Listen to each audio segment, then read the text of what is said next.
That's one thing we discovered about Australia. Like even in the town last night on the way home, people are Nissan supporters.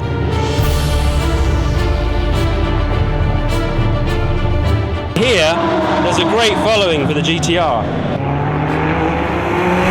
This event is such an exciting one because anything can happen over the 12 hours.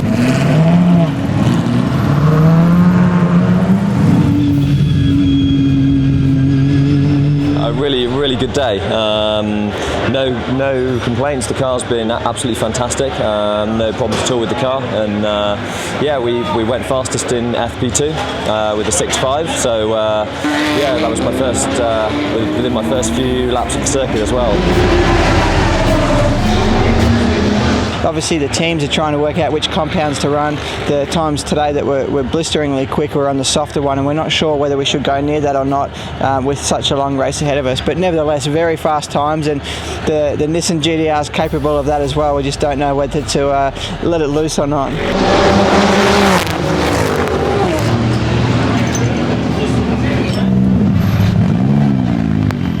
Today was for us the day where we discovered the track.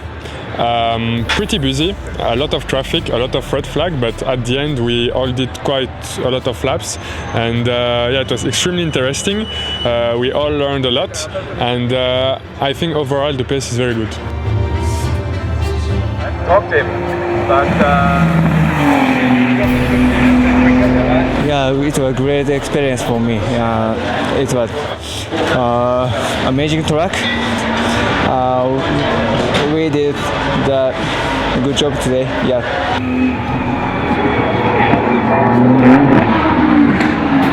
This morning was a very challenging session for us, but I think for everybody out there. 3 red flags, obviously quite a bit in that sort of session. We only ran 1 set of tyres, and we had a few trimmings on the car that were, you know, more for the race than qualifying. So we're pretty happy with that sort of pace. And there's so much traffic. We're getting 6, 7, 8 cars a lap, and we're doing 6s trying to get some clear road. And before we had, I think, 1 or 2 cars in there and followed the Mercedes around. So it wasn't too bad. I'm sure that car is capable of a lot quicker lap times if we focus on our qualifying speed like some of the other teams have. So nevertheless, a 4 round here is very exciting for us, and the opportunity to bring the car back is a highlight, and we just want to get to the end of the 12-hour race and have a smile on our face and have done a really good job for the Nissan fans of Australia with the first return of the GT-R.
The car spun, and I cannot control then the rear section touch the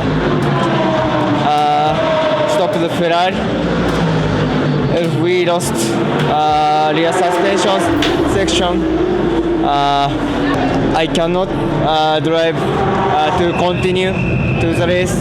Nissan Nismo staff, they did really hard work and coming to the Australia for the racing in Bathurst 12-hour race.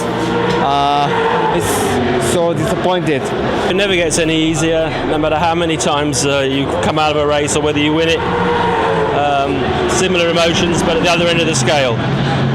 Everything was going to plan. I thought Rick Kelly did a superb stint. He was under pressure a great deal from Stephen Richards and one or two others. The Mercedes earlier on, as we saw, unnecessary contact from him, and Rick handled it brilliantly. The pit stops were good. The strategy was going very nicely, and the aircon in the car would have worked later in the day. Everything looked good, but sort of unavoidable accident, really. Did such an exceptional job. It's really been a pleasure for me to work with these guys, and you see the emotion now that the car's been taken out of the race. They care about it so much. So disappointing, but that is racing, isn't it? Yeah, we've shown what the car can do. You know, we were P1 after FP2, and yeah, the car's really, really strong. A lot of people were very curious, and the car attracted quite a lot of media. People were talking about this car. I'm not surprised it was going well, but I suspect other people were a bit surprised, and we love this place. It's a real challenge.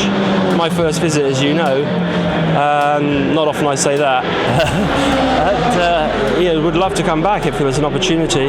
No, I've driven on the track, but not enough to master it. So, and it's really a lovely country with really nice people, so I would like to come back here.